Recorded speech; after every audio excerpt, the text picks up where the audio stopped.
And the U.S. is having trouble with an important partner. India is protesting the arrest of one of its diplomats in New York City.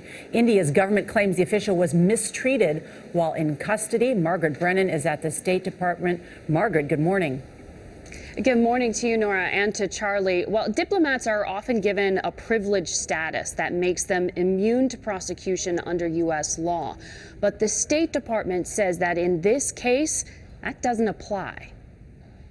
39-year-old Devyani Khobragade was arrested in New York last Thursday while dropping her daughter off at school.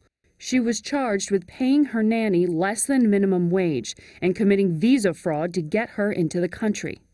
U.S. Marshals strip-searched Khobragade in jail, saying that was routine procedure for someone accused of a felony. The Marshals said they were not told to give her privileged treatment. Khobragade's father was outraged. We know she has not done anything to be treated like that.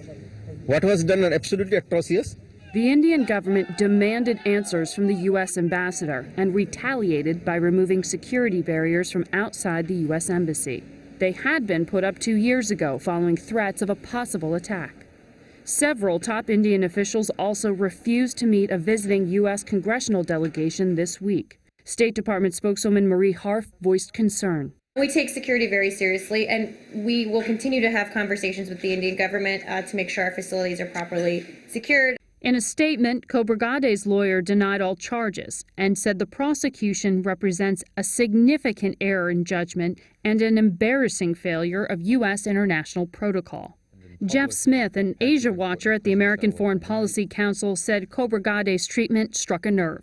The fact that she was strip-searched and the graphic details presented in the Indian press, many of which have been exaggerated or outright fabricated, have only fed sort of the public furor. If she's convicted, Khobragade could face 15 years in prison. The major sticking point here between the U.S. and Indian governments is whether, as a diplomat, she could be immune to prosecution. But the State Department says she's junior. She's not a high-ranking diplomat, so that law does not apply. They are, however, reviewing the circumstances around her arrest. And Margaret, what about the nanny? Well, the nanny is actually the person who filed the complaint. The U.S. government informed the Indian government back in September about these complaints that she was severely underpaid, and that is what led to this arrest and to this prosecution. All right, Margaret, thank you.